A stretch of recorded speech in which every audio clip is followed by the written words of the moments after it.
It's good to see you again. It's so nice to see you again. It's been too long. Yes, it's way too long. How long has it been? I want to say like 3 years, Has it been three right? years? Yeah. So no, it hasn't been that long. So I got out the army 2021, started chasing 2022. Was it around maybe like April of 2022 I started? So it's been about a year and a half.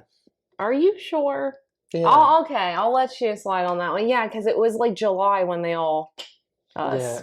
I remember it was July Father's of Day. I 2023. remember it was Father's Day weekend. I Okay. remember vividly that it was, that's when that all went down. Then, yeah, it's been so long, but it's so nice to be here with you. Thank you. It's good to see you again Yeah. too. So we're going to get straight into it. Okay. Let's get into it. What is your view on what a high value man is? Um, you know, there's not really a specific set of like characteristics like I heard you guys talking about earlier, like financially this and that and all that. Like, I think it's more about like how that person conducts themselves, their morals, their values, and all that. That's really like what makes you valuable, no matter Mm-hmm. what tangible item that you might have or whatever around. It's about like, yeah, your values, your morals, your principles, things like that for me, at Mm-hmm. least. I like that, but I also understand that that is not sustainable because if that is it alone, then it's not going to work. So, for example, let's say you're living, you had a farm, right? Yeah, And well, you it's still have a considered farm. a mini farm because it's 3.5 acres, but yeah. Okay. Is that something that your parents own or you just live No, we alone? had that. Yeah, my ex-husband and I, we had that together. Okay. Yeah. So you're currently just occupying that farm yourself? With my dad and yeah, our kids, Okay. because I have my dad with me. My dad's always lived with me. He's always been a part of my life. We'll probably never Even when you ever had live your husband? apart. Yeah. Oh yeah. Well, family is such a big thing, like if you don't have your family, what do you have? Right, Like literally. right. So like my parents, they got divorced. It was really messy. Not to like put their stuff on the table, but it was really messy. I was young when it happened. And instead of the whole family just crumbling, we tried to keep what part of the family we had together, Mm. because like I said, if you don't have family, you don't have anything. Mm. So I'm actually going to switch the topic. What made you more so inclined to have your dad live with you once all of that happened? Like, was there any dynamic with the mom saying, "Hey, he's not good enough. He's not X, Y, and Z"? Like, what was your perspective in that entire time frame? Well, they, again, not, I guess, to put all their stuff on Hmm. blast, but like they had an agreement in their relationship that she was the breadwinner and he was a stay-at-home dad. Okay. And when she left on purpose at a time when I had turned 18 so that she didn't have to pay child support for me. And Mm. it was like openly said, like she had said that herself, like she had waited, like she wanted this divorce before, but she didn't want to have to take care of me Mm. or him or have any obligation in the family. She just wanted to totally out. And Mm. so for me at that time, it was like, just because like you're out of the family doesn't mean like I'm out of the family. It doesn't mean Right. my dad's not committed to the family and stuff. And I have an older brother. And so it was like, I just wanted to keep what of the unit we had together. And my Mm. dad, definitely agreed with that. He didn't want to just go off by himself alone, lose every single thing that he had, you know Mm. what I mean? So it just made more sense at the time for us to stay together, stay loving each other as best we can and keep what we had together. Mm. That is a unique situation to be in. Yes, it is. That is so unique because typically it would be the mom who is staying at home. Typically it would be the mom who has that emotional investment because she's been there for so long. But to have the roles reversed, I mean, it almost seems weird, right? I've had a lot of people tell me that it's weird. They have that kind of shocked kind of, yeah. Yeah, and it's more so because just for the simple fact that it had to be agreed upon. So it's like maybe she was already earning more to begin with, and I've also run into people who were earning more from their job than I was. And so that makes sense. But most women, at least in my experience, again, they'd rather stay at home. So if you're making $100,000 a year, but you have an opportunity to now raise children, you're like, hey, if I get sick, if I do X, Y, and Z, I'd rather be at home with the kids. You know, you want a healthy man, you want someone who is able to provide. So having the roles reversed, I can see why obviously he wanted to stay. He grew up literally raising you, right? And so there was no, it was a no-brainer. He wanted you around at all times. Well, and also like to that point, how you said like he had spent so many years raising me, I felt honestly honored that I was able to turn around and help provide for him back. Like Mm-hmm. if you have somebody that literally sacrifices a large portion of their life just to make sure that you get to a place where you're okay and that you're healthy and you're well taken care of, like especially if it's like a family member, like I think the best thing that you could do back for them is to be there for them in their time of need and to like do Mm-hmm. that back for them. So that I was literally honored to be able to do that for my dad. That's amazing. I love hearing that because, you know, family is a big important thing. And I don't think that a lot of, I don't even like to use the word American because obviously we're all American, right? Um, but there's a culture, right? You set a culture in your household to where family first in everything that you do. But in a lot of American culture, at least from my perspective, I've seen that it's more so about me, me, me, me, me. I can't wait to get away from family, right? But I have the same feeling that you have, where it's like, I love my mom. She raised me. She took care of me. My father was in my life till I was 11. My family, my brothers, my sisters, my siblings have always been around. And so there was never a time, again, you heard me talk about how I had to walk my brother through why he shouldn't be mad at me having multiple women back in the days, why we should always be a tight knit family, why we shouldn't allow things like this to get in between us, right? And so that just strengthened our bond. He accepted that, he understood. Does that make sense? Oh yeah. And I think that's really great that you have that type of family because to like second what you said, and I don't know if it's like social media driven or what it is, but Mm-hmm. you like you said it's the me me me. I can't wait to get a and get make my own thing for myself. Like what's so important about you that you can't have like your family involved in that? You know what I mean? Mm-hmm. And that's so, it's so unique just to think about it. Just I'm also imagining, like, let's say I get a woman who has to have their father in the house. Okay, this is a whole nother man, right? This is a whole nother responsibility. Obviously you have a farm, you have a place where this person could be financially is not that much of a task, but to have him by himself is not an okay or ideal situation. Therefore, he would be moving in with the man ideally, right? Um, Well, yes. yeah, I mean, like we would like if I yeah, eventually like whatever partner I do end up with, the idea would be, and it wouldn't just be to incorporate my dad. Like you know, with my ex, the whole thing was talked about. He only has his mom out here. And at a certain point, we figure, you know, she has health issues and certain things that she's going to have somebody to take care of her. And we're not going Hmm. to put her in a nursing home. Hmm. So the whole idea is to have like a compound, if you will, not just like a house, maybe like a plot of land, like I said, with a couple acres with multiple houses on it, Hmm. maybe, you know, so that there's never that distance, but we're always there. Even if you do need the space or whatever, I respect that. You know what I mean? Like having my dad right next to us the whole time is not going to be ideal, right? But as long as he's part of it, you know what I mean? Hmm. And I would want to incorporate my partner's family into that too. It wouldn't just be mine. Like I would want, like I said in my previous relationship, like his mom, like I'd want her there Hmm. and that kind of thing. I want to incorporate it all. Hmm. And that's great. It's great that you have that perspective. I think that's amazing. Um, yeah, like like you said, there's nothing more important than family. And if any guy disagrees with that, then they're obviously not the right person. And there's a lot of women who might go out there and say, "Oh, he's not the right person for X, Y, and Z," but for this specific situation, I would agree. The reason why is because nobody's going to love you more unconditionally. When we just talked with Martha, and we were talking about guys wanting to be your friends for different reasons, right? There's no one that's going to say your father wants to do X, Y, and Z to you. So that's the one person in the world that you can literally go to, and a guy should not have a problem with it because we understand that this guy is here for you. Now we don't want anyone to be using you for the wrong reasons, right? Whether it's your father or not.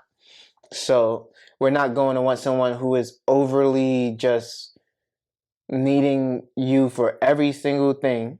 Now, obviously, as you get up there in age, and I'm talking about him. Oh, I was gonna say I am getting up there in age. I'll tell you what, but as he gets up there in age, he's obviously going to need more support.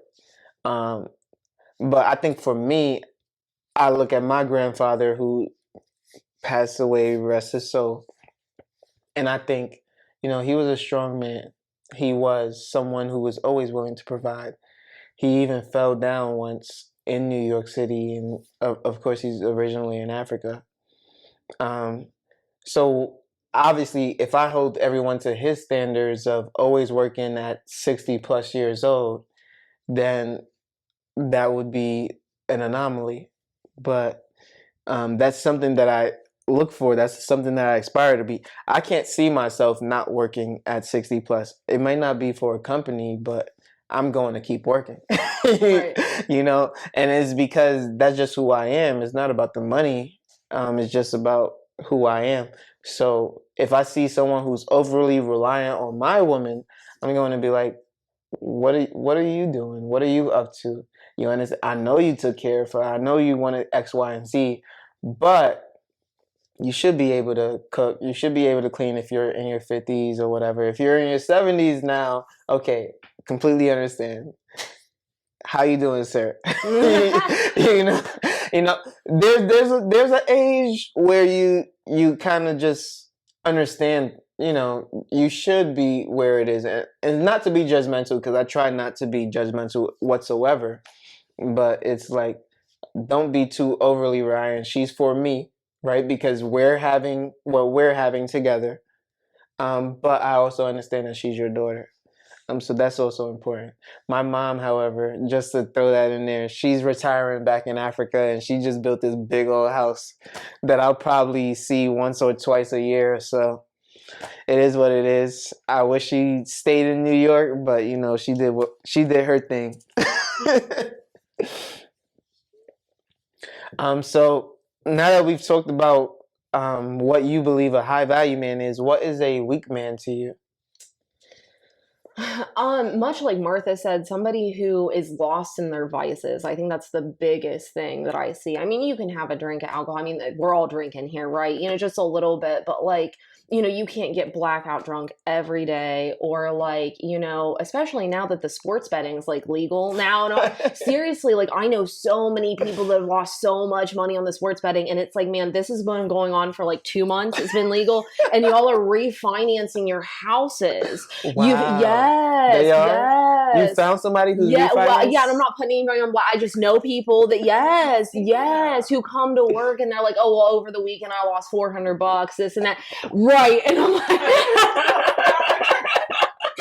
And it's like, that's deep, dude. That's like really deep. And I'm not going to sit there and say I'm the perfect person. I do everything right all the time, but you just can't be like so like wayward and so lost and like, yeah, and like I said, it's not for me, it's not like a financial thing. Like you could really be restarting even like I know some people that, got out of rehab recently that, have what many people would consider like wasted a lot of their time in their vices and they're now rebuilding. But I wouldn't consider them a weak person because they Right. don't have that because they're mentally in a better spot. So I think it's all about like the person and where they're at, where their goals are, what they're doing with their life, that kind of thing. Let me ask you a question. Yeah. This is off topic, but Oh. I actually wanted to get a tattoo. Okay.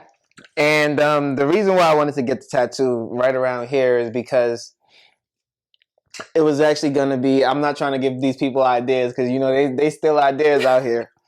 But it was actually going to be like this mask with this brain sticking out. I'm going to show you after I have the picture in my phone.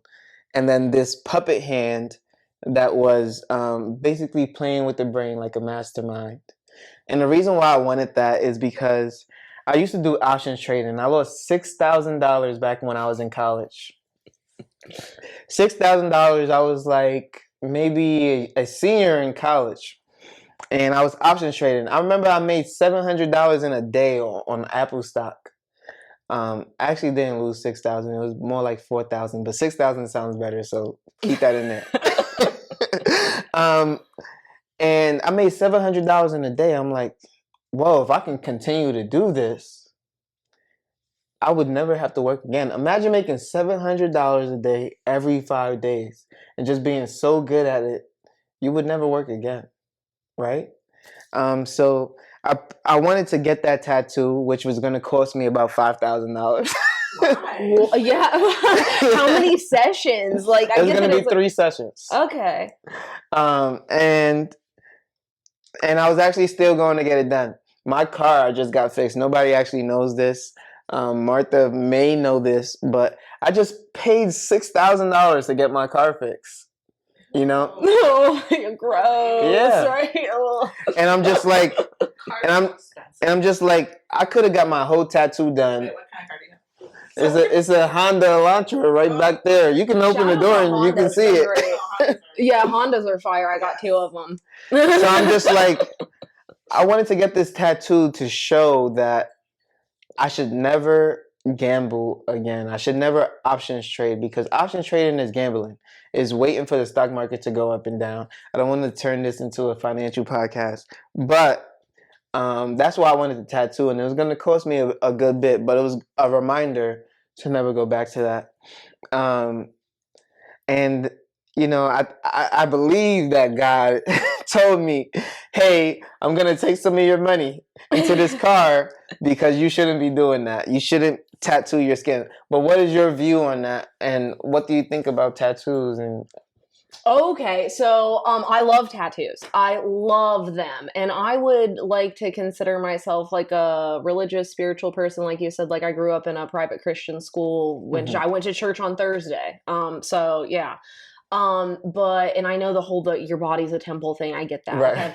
Okay? But at the end of the day, this is all flesh, and it's all going to decay, and it's all going to wither away into the ground. Okay.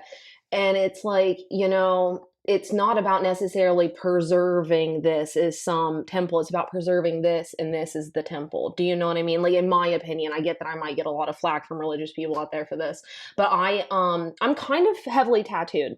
I know that you can't tell. Yes, I've never seen them. Yeah, well, because you can't, because I'm respectful in terms of showing them to people, because I know that it's a very polarizing thing, right? Even though I love them, doesn't mean that it's not going to offend somebody walking down the street. And that's not my part to like offend that person. Right. So I learn something new every day. Yeah. So I'm heavily tattooed. You can't really see any of them at all. I wear like the turtlenecks. I wear the long sleeves usually, and the full dresses. Yeah, I can. Well, I don't know. Do you want like a camera one, or do you want? A camera one, I'll see it right So the one that you can see that's on my wrist. I don't know if you hold on. This is not. I don't know. You can't really see it very well but it's a date. Yeah, it's a date. 7/29/12. Yeah, July 29th of 2012. That was the date.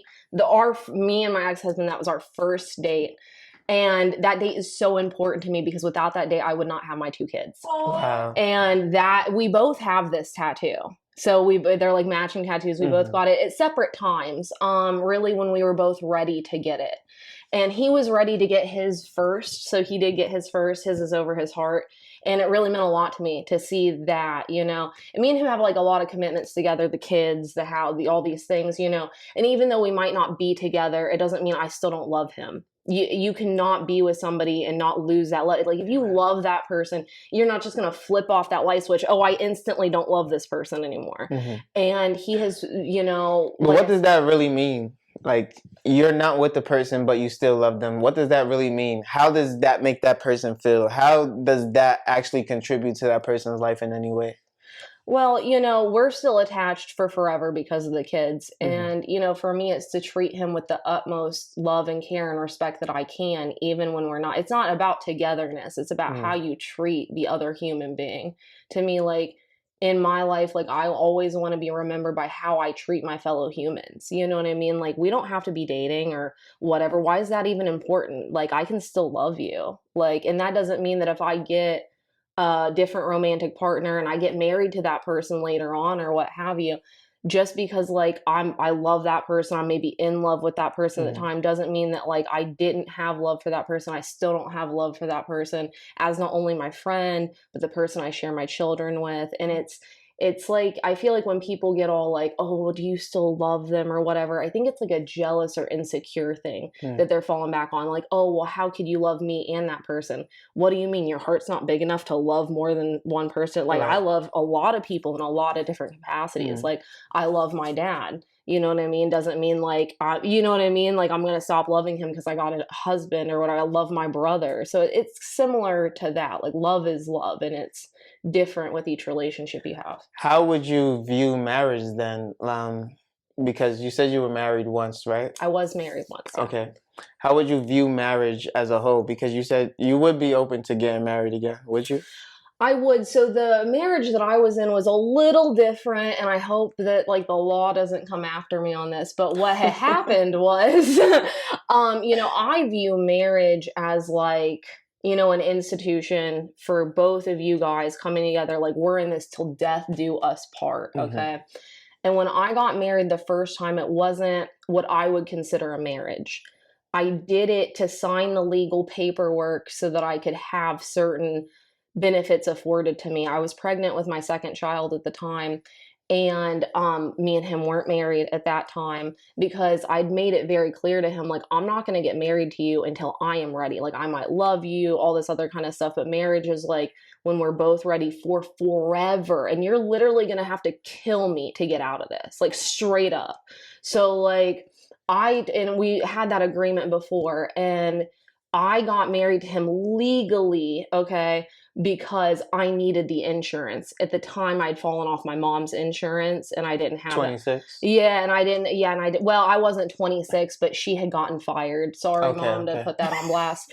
But she had gotten fired. Sorry, Mom. So she had gotten fired from her job. I lost my insurance because of that. I was pregnant with my second kid, and instead of just drowning. And I don't know if you know how much it costs to have it. It's just ridiculous, dude. Ridiculous.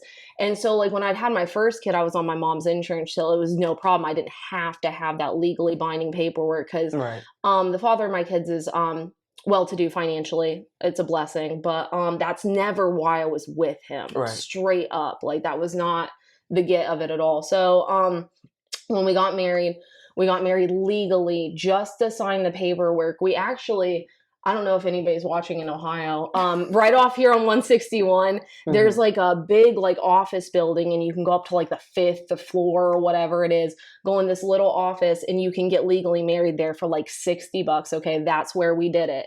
And we did it, like I said, just for the legal thing so we could put it through his work so I could get the insurance.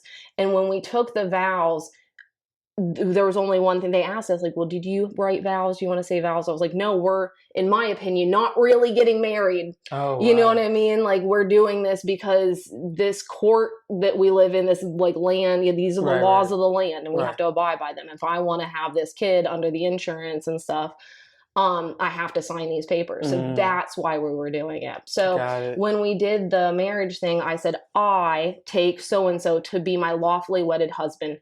Period. That was the vow. There was no love. There was no till death do us part. There was no none of that. So to me, he was aware of that as well. Yeah, he said the same thing. Then we signed the paperwork. They actually have a little M&M guy that you get. I swear it was the silliest thing. And afterwards, you can get a bag of M&Ms out of them. So it wasn't like I didn't get dressed up. There wasn't like we didn't have anybody with us. It was a legal thing that we had to do legally so that I could get. So in my opinion, even though I was married, okay, and I copped to that, obviously I was legally married, okay. There's record of that and stuff. To me, it wasn't like I was married, if that makes sense. It does. And so I'm still open to finding marriage with someone. Like, You know what's crazy? Like, I try to pride myself on not being judgmental, but we also look for things to disqualify women, right? And today, from the two conversations, I've been able to actually agree. And I'm like, oh, okay, he was okay with that. Oh, okay, you did this for this. And me being in the insurance industry, I understand the cost of a child. I understand that you're going to need insurance if you don't want to fit such a huge bill. I understand the pressure that you had to not have a child out of wedlock due to those circumstances. And obviously, with your mother losing her job, I mean, it just makes sense. But if someone's not in the insurance industry, if someone doesn't understand the financial burden that comes with, it can be like, just all judgment. And so it does take a lot of experience, a lot of life experience. And again, that is why I think that a lot of women tend to go for that older man, because they have more experience. But not all of them are as mature. So I definitely agree with that. I would say that you haven't had a real marriage. You haven't had a marriage, period. And you are someone who is capable of getting married, and eventually you will find someone who you can have that with for the first time. Yeah. And that's amazing. That's great. Yeah, I'm glad that you see it that way, because like you said, you do get that judgment. You say, oh, I was married. Instantly, things start going off in people's heads. You know what I mean? And I do not fault them for that. But then once you get into the thick of it, the meat of it, if you will, yeah, I think that it is a little different. And me and him, plus we'd had this conversation, like, are we gonna let the stigma of being like married before, even if we know we're not gonna be together and we know it's not gonna work or whatever, and that we're going to let that stop us from, like you said, the financial burden. We're going to put out all this money where, we could put that money in an account and put the kid through college. Right. You know what I mean? Like, right. And so it was for the betterment of our child, really. Right. Even if you let that money sit, that's like $10,000, close to $10,000. And that's without ICU. So yeah, even if you let that money sit, that's easy 40, 50 grand, especially for a young couple. So the kid is literally going to college. Yeah, like literally the kid's going to college. Just for the people watching. So like if we can put our egos aside for a minute, really right. is what it is for the betterment of the life of this kid. Like that was a sacrifice I was more than willing to make. Right. And I respect that. I respect that. And I think that was the right decision to make. And it obviously depends on the circumstance. For me, I would just dig into my savings account and say, hey. Your ego would let you sign. I'm not signing for those reasons. So I would just dig into my savings account, boom, we're paying that off. But I completely understand. And I say that without the ICU, because if the ICU came into play, Martha's looking at me like, hold on, if the ICU came into play, maybe you signing that paperwork. Because I know how expensive the ICU can be. That's like $140,000, just so y'all watching out there. $140,000 for a kid in the ICU for 3 days, okay? So yeah, think about that. Whew. Right. Oh, thank God. Question, how did you and your ex end? Sorry, I was curious. No, I mean, so we, as Festus said earlier, irreconcilable differences. That's really hard to say. Irreconcilable differences. It's hard to say when you're drunk. Well, hey, one glass of wine, because I'm super nervous. I've never done a podcast before. Okay, so we had irreconcilable differences. I think that I like to think of myself as a very forgiving person. And something came up in our relationship that it was a behavior of his I wasn't aware that he was doing. I found out about it. I confronted him about it and said, hey, like, I'm not cool with this. Like, I get that some people might be, other people in their people have all sorts of agreements in their relationships, Mm-hmm. I said, if you want to find a girl who is okay with that, by all means, dude, I love you. You know what I mean? Like, I don't want you to be stuck with me or feel like, if I want you to be you. And so we went through that issue, and he basically said, yeah, I agree with you. I'm going to stop that behavior. I'll be right back. Okay, bye, Go ahead. Festus. No. Yeah, so It's about like. yeah, you know. no. So I said, after the confrontation, he said, yeah, like I agree with you. I understand. I'm going to stop that behavior. So dummy me kind of thought that we'd gone through that, Like established the boundary, communicated it. Okay. Absolutely. And that we had an agreement. Okay, Yeah. at that point. So that moving forward, because everybody messes up, you know what I mean? Everybody does something. And I get it. Like I said, like I was forgiving to that, especially because it was this particular thing wasn't something that had come up in our relationship before. We really didn't talk about it. I considered it cheating. He didn't consider it cheating. Everyone has their own levels of tolerance on that. Right. Okay. And so it was one of those things that we didn't even establish. So it was like, even almost at first, I was like, how could I even almost be mad at him when we hadn't had a full conversation about this? So fast forward, I don't even know how long, happened again. I find it, I confront him. Hey, I thought that we talked about this. I thought we had an agreement. I thought that all this stuff. Oh yeah. Sorry. I messed up. My bad. Yeah, we have this agreement all, moving forward. And they say fool me once, shame on you, fool me twice, shame on me. And I thought about that, but again, I'd like to consider myself a forgiving person. I love this person, and I thought, they're telling me to my face, like, we are going to move forward with this agreement. Everybody has a hiccup, a slip, a whatever. So I thought to myself, I'm going to forgive this person again. Right or wrong is the decision I made. I decided to forgive him, and I decided to move forward in this commitment that we had, this newfound, happened the third time. Oh. And at that point, I came to him, I said, well, this is a pattern now. Yeah, now it's continuous. Yeah. We're past boundaries, we're past an agreement. Okay. Yeah, and like the other thing was the lying was the huge issue. He's sitting right like how we're sitting, lying to my face about it after we'd had the conversation. And that was really hard for me to swallow. So at that point, the confrontation happened, we addressed it. He told me he had an addiction, is what he said to me, with this particular behavior. And I've loved a lot of addicts in my life. I'm sure that the internet is full of people that are addicts, have loved addicts, that know the struggle. And I'm not going to leave anyone because they're an addict. Like, what do you mean? Like, I'm going to try and love you through that the best I can. I'm going to try and understand it and all that.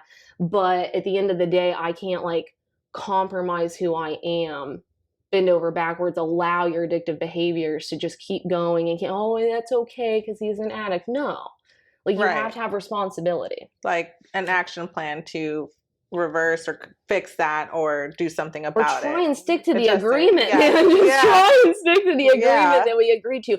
Don't agree to something if you really don't agree. So like that was like a huge issue for me.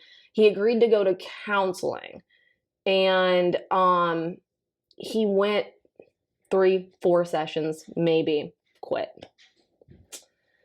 And for right or wrong, I decided to maybe try that one other time. I said, well, he did try the counseling, he did do this, he's telling me this and that. And, it just kept happening. So more than 3 times. Oh, yeah. Oh, okay. I can't even count the number of times. I cannot count the number of times. Okay. So it got to the point where it was like, this is just not working. Like, it's just we're not going to be able to move past this thing. Because that for you was like the deal breaker at the end of the day. Because at some point you've already said, like, I don't like this. And he's obviously not complying with the boundary. Yeah. With the boundary that you already set. Yeah. We set an agreement, and at the end of the day, the agreement was not being held to. And the bigger issue, even then, because I get the addict struggle with behaviors and you might fall back on it, it was the lying. You know what I mean? Like if I'm your partner, and even if you are an addict, tell me, hey man, I'm struggling. I'm having cravings. This is happening. This triggered me today. And I really need to talk to you about it. And he'd never come to me with any of that. He'd always shut me out. And then, he'd lie to me. I'd ask him, hey, are you doing this? Are you struggling with this? Are you having any of these triggers? No, I'm good. No, I'm good. And at the end of the day, like, I just can't work with that. Right. You know what I mean? Like, it's hard for you to be able to help or do what you can do to support him in whatever thing that he's going through so that he could help or like get help or whatever. Like I would venture to say it's impossible. Yeah, because you're like really you're low key shutting me out. Yeah, no, that's true. Yeah. So like, how long have you guys been broken up for? It's off and on. Still, I know that's horrible. It's hard to love an addict, but I do. You know, I love a lot and I love No, that's hard. okay. I've been there. And you know, we tried to start. He asked me to try and work with him again on trying to get back together, not getting back together, just trying through the holidays. And it was a play on my heartstrings. I'm not gonna lie, because it was the holidays, man. We have kids. It's Thanksgiving. It's Christmas. It's coming up. Family. You know how important family Yeah. is to me. I want to, be part of the family. I want to. And so I cut off everything with every other guy that I was seeing, and I focused back on this relationship for good or bad. And it didn't go so well. Yeah. It Like didn't why? go Like so well. was it because like you felt like you were like divulged into it or like emotionally invested? I don't like it was another example, I feel like, of me really trying and him just taking it for granted. It's not necessarily like I saw the same like addictive behavior, if you will, or it was the same issue, but like it was the trying. Like I said, like I was talking to a couple of different guys. Like I'm trying to move on. Like I'm not a forward. person to just sit and stew and well, he couldn't get over it. You know what I mean? I'm not going to sit there and do all that. So like I'm going to move on. If we're not together, like I'm going to work on myself. I'm going to move on. And I gotten myself to the point where like I was talking to, some people, one guy in particular I was really close with and stuff. And, he asked me like, will you cut that off and try again with me? And I was willing to because, first and foremost, my family is my commitment. Right. I have these kids. He's asking me in what I thought was in good faith to try again.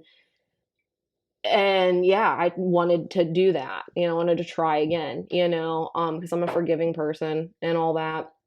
And it just like, I wasn't getting the effort back. So, Christmas just recently happened, right? So Christmas happened and we agreed to not get each other anything really for Christmas that was like, like no like big gifts or anything like that, to focus on the kids, focus on other people, but I didn't, really think that meant like literally nothing. Okay. Like I figured it was just, a couple small items or whatnot, just not like, because I'm a gift giver. Okay. Like I like to give big gifts sometimes, I want to really kind of show that person. And so he was like, yeah, let's just not do that this year. You know what I mean? Let's like put our money elsewhere. And I can respect that. So that was our agreement. But I bought a book off of Amazon, and I guess shout out to the author of this book. Okay. How about the book? What is it? I wrote a book about you. I don't know if you've ever heard of it. So it's like a book that you buy. It's like 60 some odd pages and you fill it in yourself. Okay. And the front's like, I wrote a book about you, and you open it up and it's got like prompts. It's like, I wrote this book about you because, I love that you, and it has like a thing and you get to like write in it. Okay. And it has all these different prompts. Remember when we did this, and this was special to me when, and it's like a really like lovey-dovey book. It's 60 pages long. Okay. And I bought this book and I took it and I wrote in it like a little bit day by day, because I'm busy. But I really I would sit down at the kitchen table when obviously like I had like time, and I would sit and I would focus, and I really wrote like a whole book, dude. I wrote a book about him, and I poured a lot of my feelings into it, and I wrapped it up and I gave it to him on Christmas morning, and he went, oh, well, I didn't think we were like getting things for each other. So like, I don't have anything for you at all. Not even like a card or anything. And I was like, maybe I'm putting. Throw the man away. Just kidding. Yeah, I ripped the book out of his hands. No, I'm kidding.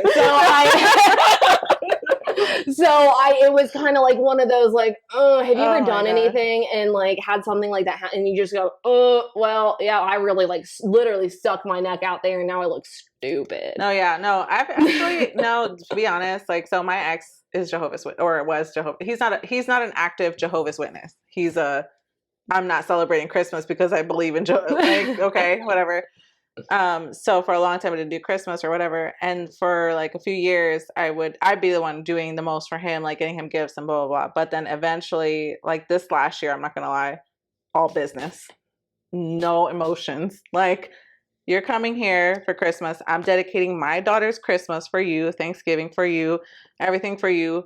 But we are just business only. Like, so So last Christmas, I didn't buy him anything. His birthday's in January last month. Didn't do shit for him. Didn't even say happy birthday. I'm like, bye. Like, so like I had to get to that point because otherwise he's going to think that he can always come back. And that's hard to cut off. It's very hard because you love that. Like you said, you love that person. Feelings don't go away. They are the father of your children. You don't want to, and as women, we don't want to make them feel bad. We want to be like, we are still here for you regardless because we are just loving people, whether or not we have those types of feelings for you anymore. But they don't think in terms of that for whatever reason. My ex still never to this day did anything for me for my birthday. Nothing for Christmas. Girl, let me buy you something for your birthday. I started buying I'm like, I don't even worry about him no more because I already know he has some type of damn excuse about why he didn't get me something for my birthday. I'm like, I don't care anymore. Like, but I'm used to it now. But I think also, I feel like some people hide behind whatever they feel like. For example, for him, it was like, oh, I'm Jehovah's Witness. And I'm like, okay, I don't care anymore. Like, if you're Jehovah's Witness or whatever, So it's like, you just don't want to buy me anything for my goddamn birthday. Either you're broke or you're struggling, you're hurting, you don't give a fuck. All of those reasons aren't good enough. So I stopped caring and I stopped waiting for it. And I think you just kind of get to a point of acceptance where you're like, it's not going to happen past this point. And then you kind of like, it took a long time though, because I've been there too. Like I would go back and forth with my ex and I still hope for things to happen. But the very last time that we had sex, it was also transactional. Oh, and it was very like, he came, didn't please me, didn't try to do anything more. And I was like, oh, we're here now. Yeah, no, I get it. Where you're like, oh, wow, we've arrived. You don't want me to come right now. Like, wait, what? I was like, you don't give a fuck if I come or not? Like, what? Okay. So finally I was like, okay, so since it's purely transactional, we're done here. You go find somebody else you think you can fuck. He still hasn't found somebody to this day. I know it because I know it. Just all I can say. I'm just saying. But still, it's hard to get to that point once you realize, like, okay, let them find whatever they feel like they can find that's better than you, that they feel like they're going to do. And this is something else I learned. They will give you the bare minimum if you allow it. Yeah. So it's like some, and it's not just guys, it's women too. So I hate saying guys just do this, but people will go only as like, it worked for them in other situations. So they're going to try to do it with you. And even people in our age group who are a little bit older, because they've already been through relationships at this point. So if something worked for them in the past, I'll let them get away with something. They're going to try it with you first. And then if you expect more from them, they're going to put in that effort. So then they know what kind of person that you are about. So like when you like literally stop cold turkey and you're like, I don't want you to talk to me unless it's about the kids. Like that was just what I had to do with my ex. Like I got to a point where I was like, we can't talk at all unless it's about the kids. And he heard my silence loud and clear. Mm. And since then he's just been nice to me. He's been trying to do stuff for me. Like he's been trying to like, he asked me one day to take me out to dinner. And I was literally like, let me get back to you on that. Never responded. Never got back to him on that. I low-key love that for you though. Oh my goodness. Like, let me get back to you on that. I don't know, but thank you for the compliment. Never said anything back about it. Never wanted to bring it back up. So it's like sometimes, and then I told myself this, he's never going to learn if I come back. So at least he'll learn from me and he'll treat somebody else better. God willing that he grows from it. If he doesn't grow from it, yeah, right. Exactly. No, I mean, if he grows, girl, you want a different drink or? I mean, there's no other drink. I was like, can I have the same thing that you have in your hand that's empty? No, girl, like it's okay. Like you will get. I did not believe it though. You will. I cried so much. I think. Did you do that? Like where you cried every night and you're just like in bed and you're curled up like a little baby and you're like, oh, I fucking hate my life right now. Like I wanted this to be it, like, but it's not. And it's so hard. But eventually you'll get to a point where you're just like on the other side and you're like, I cannot believe I'm here. Like I didn't believe it. And it's like here, you know? Yeah. I mean, I definitely, obviously I went through the hard nights. I went through, I know. I yeah. can just imagine. Oh, yeah. Especially as a mother, like, Well, when yeah. you're a Well, mom. plus I want my kids, like, to the point of like the forgiving that I did and stuff. Like, I want to try and raise my kids right with the values and stuff I have, and I want them to be forgiving people. You know Yeah. what I mean? Oh, Festus. Okay. Yeah, I want Where's them to be my? forgiving people.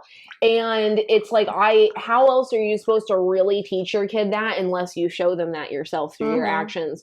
So, like, even if I knew going into it, I might get burnt. Like, I obviously from the pattern before, But like, I that's knew love. that You was gotta have to do that. You so know, yeah, I wanted how to do you show love if you them. don't? You know, Right. So I wanted to show them, like, even if you're scared, even if you know there's that fear of getting burnt, like, sometimes if that love is there, if you want to do it for the family, if your heart's in the right place, like, take that risk, dude, and you can always put yourself back together. At yeah, the end of the day, I'd like to think I have a strong enough family unit that if something, heaven forbid, bad did happen and they go through a heartbreak or whatever, they need to fall back on me for a little while, have a little bit of emotional support or whatever I can provide for them, that they know that they're safe and secure there with that. right, So I just kind of wanted to show them that through my actions there, even right. though I was taking a big risk, guys. No, but I think that's beautiful because as mothers, like that's also kind of like where I remind myself it's not in vain. Like my mom has been with my dad for a really long time, like since like to this day, and you know they haven't had the best relationship or been the best example for me to see what a good relationship is like. But now they're good. But I kind of followed that. I was like, I have to stay with my person forever, forever, and ever and ever. And you're like thinking like that's how you're supposed to do as a woman. And then I realized, no, I can be the broken one here, and I can help make sure my daughter or my kid doesn't go through that and give them the advice. You know, my mom didn't give me any advice because she really didn't go through any of the stuff that I went through. She couldn't tell me like leave the man, or she couldn't tell me because she's never done it. She's never left my dad. So how is she going to tell me break up with him? You know, she doesn't believe in Yeah. that. That's not her, MO. But with my ex, I had to literally be like, this is not going anywhere good. I got to break up with him. And I had to like put my big girl pants on and be like, I gotta go. Like, but at the end of the day, I can give my daughter advice and help her and like tell her like, this is how a man should treat you. And it isn't the way that you saw, I don't have a mic, so they're not hearing me right now. But Katie, can you ask Martha, how did it feel to put your big girl pants on and have to enter the real world by yourself? Oh, goodness. Okay, so for the people that didn't hear, how did it feel to have to put them big girl pants on, as you said? I didn't want to. Right? I No, was having a right. tantrum. I was like, I wish somebody could save me from the hell I'm in right now. And you really realize it's because I think this is something that I've talked to you about myself recently, is that sometimes you're the one who takes care of people, or you're the one who has to eat it. You're the one who has to absorb all the shit and then help other people. Sometimes you're just like, for example, in my case, I feel like I'm such a strong person. I could take so much. Then I'm like, I just don't have anybody stronger than me in my life that can take care of me. Wow. So I'm like, I have to be the one to do that for me. And I have to be the one to do that for others. And so I accepted that. And I was like, this is where I'm at now. And I feel really okay about it because there are women around me that go through it. And I'm like, man, like, you know what? Like, you need to find somebody better or be with somebody better. This person doesn't love you for so and so reasons. And I don't give it like straight up, like, I'm like, I ask questions for them to answer themselves. I'm like, well, how does that make you feel? They're like, it doesn't make me feel good. They're already answering their own questions. They already know the situation, and I can only give my experience. And it's sometimes enough for people to know, like, because I did put my big girl pants on, because I could do that, my daughter's always going to know that it's okay for her to walk away if she needs to walk away. So like that for me was like, that's good enough. Yeah, I really like respect that. And like, I guess to that point, when I was, when you go through trials and tribulations in a relationship, sometimes you look to the internet, whatever podcast you're like looking at, and I don't exactly remember where I found this, but I was looking at a list of questions that you're supposed to like ask yourself if you're struggling in your relationship. Do I stay? Do I go? Especially recently with everything that had happened. And I was actually talking to my dad about this because my dad has been such a strong role model for what like a good man, like a good man, so I have really high expectations of what a man can be because I've seen it. I've lived with it my whole life. You know what I mean? So like, if you're not going to treat me better, just as good, or if not better than my dad, like it's a wrap, dude. It's there a you go. wrap, you know? So one of the questions though was, if the person that you were with was dating your daughter or your son and they were treating them the way that they were treating you, would you be happy? And I think that was a really heavy one for me. Yeah. Because it, you know, as moms, you know what I mean? It's like, yeah, like you do have to kind of show them that. And that is so important. Yeah. You know? Like, because you're their role model at the end of the day. And if they see that you've dealt with all the bullshit, they're going to think, I got to deal with all the bullshit, you know? Right. So, and that's really hard for kids, especially in my situation, because that's what I did. Like, my mom been with my dad. So I'm like, I got to deal with all this. And I'm not going to say they were bad people. They're, at the end of the day, we're all so different. And I think sometimes what is also the hard part is that we project what we would do for others. We expect them to do for us. And it doesn't always work that way. And we got to understand that everyone's different. But I think that there's a list of pros and cons. And sometimes some people have a lot more cons than they do have pros. And I feel like once I get to a list of like enough pros and I can deal with the cons, like I'm okay with it, you know? So I have a question. Obviously, they're not hearing it right now. But the question is, what qualifies a guy to then be loved by you? Because obviously women put a lot of their expectations aside for a guy that they love. What allows you to love that man to begin with? So the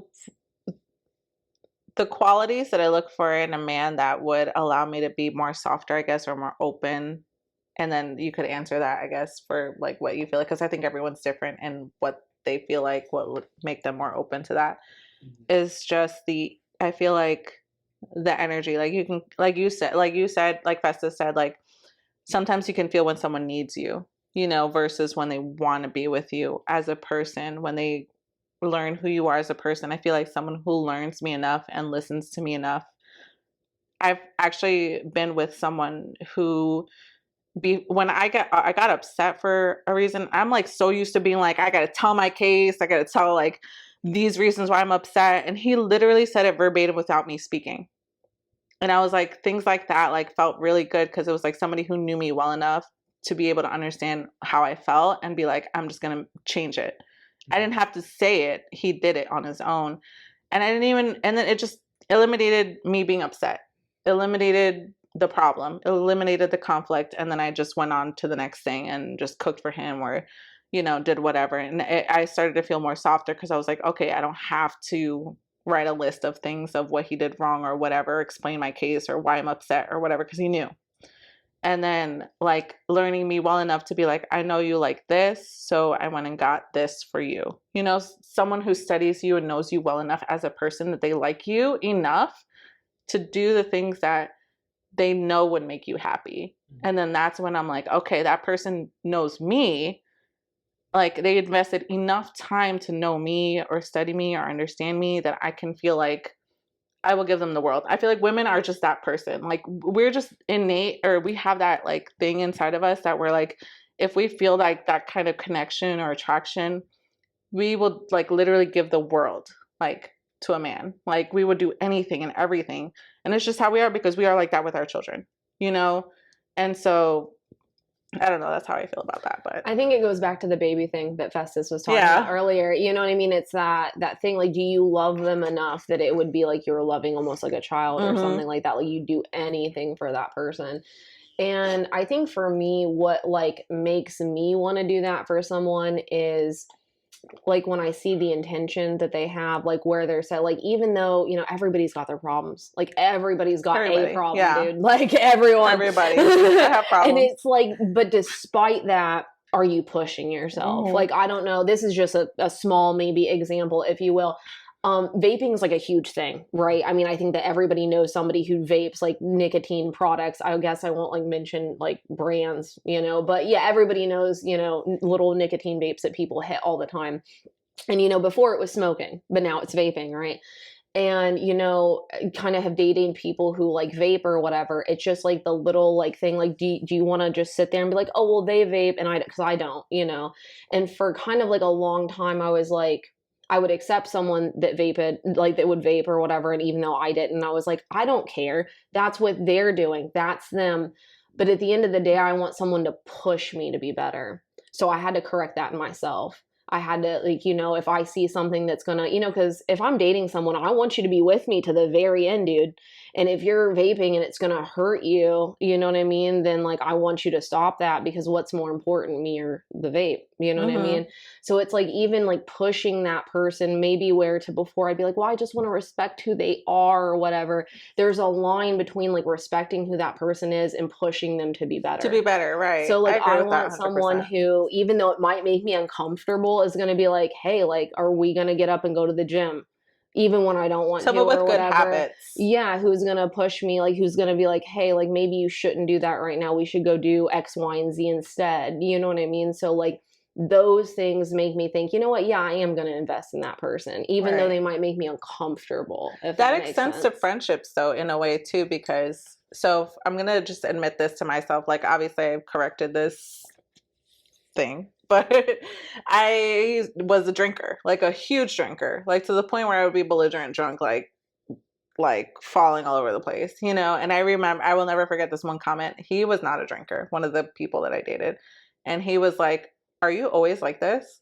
Bro, I was like, yes. No, I'm not. I was so embarrassed. I was like, this motherfucker is younger than me, and he asked me this question. And I'm like, oh no, it's a problem, obviously. If someone had to ask me that, like, no, I literally was like, okay, this is a problem. So I fixed it, corrected it, and I was like, what's the problem? I'm in the Latino community. I don't know if it's like this with other communities, but we're like, everyone like literally glorifies alcohol, but to a bad extent, like to the point where like they think it's fun if you're like blacked out drunk, And so like, I didn't have any really type of control. I kind of alleviated my sadness with it and things of that nature. And then it took up until somebody who didn't drink to make me realize that. And I was like, holy fuck, like I have a problem. And then ever since then, like I stopped drinking that way, and I don't drink that way anymore. Once in a while I'll black out. Well, like to that, like a kind of a follow up to what you said, when that person said that, obviously like it pushed you, it made you a little uncomfortable. It made me look at myself. He put up a mirror to my face and was like, bitch, you're crazy. And I was like, oh God. Like, did that at the end of that, after that initial like moment that you said you have when you're looking at yourself, did you think of that man differently, like in maybe a more positive light or a negative light? Like, did it make you closer to him? Did it push you away? Like, what happened there? It made me feel more closer to him, because I was like, this is the type of person I want around me. Someone who tells me, like, and mind you, I'm not going to say this about all my friends, but there are acquaintances who encourage me to drink more. And so there were people who were like, keep drinking, like keep doing this, like, and it's like there, and then that's when I realized, oh shit, this extends to people who are just my friends, like people who didn't even watch out for me to make sure that I was cool around my new person or my new date. Right. I can do this. I would rather skip this little neighborhood dinner. No, for real though, I need you to go get that mac and cheese and come back if we're gonna do that. So like, but seriously, it extends. I can mix the mac and cheese now. I make the best mac and cheese. Yeah, but it extends to friendships. Right you can sit here. I'll get well, I haven't eaten anything today. I came over early. I know, I'm pretty drunk right now.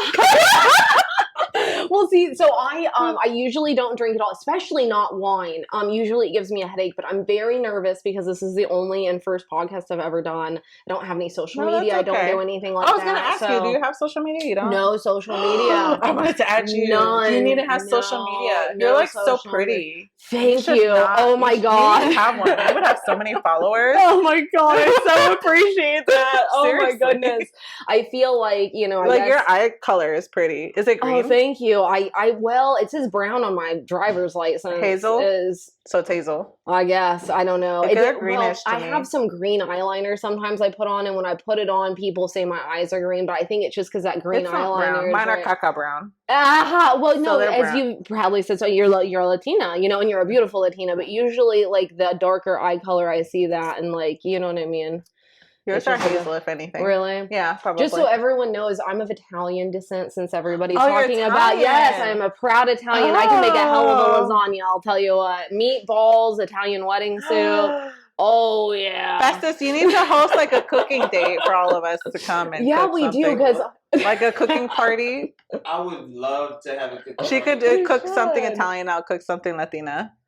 Let's do it. One day. Yes, yes, I was gonna There say, you go. he used to always bring like this bomb rice and stuff in, like, and he sat in the like cubicle, if you will, right in front of me, and there was a glass wall so we could always see each other, and I was always like, that food though. I can't believe you're at Chase. So I love rice, and you would always bring the rice and like the jerk chicken and all that stuff. And oh, dude, I remember. I wanna pause like, this. Wait,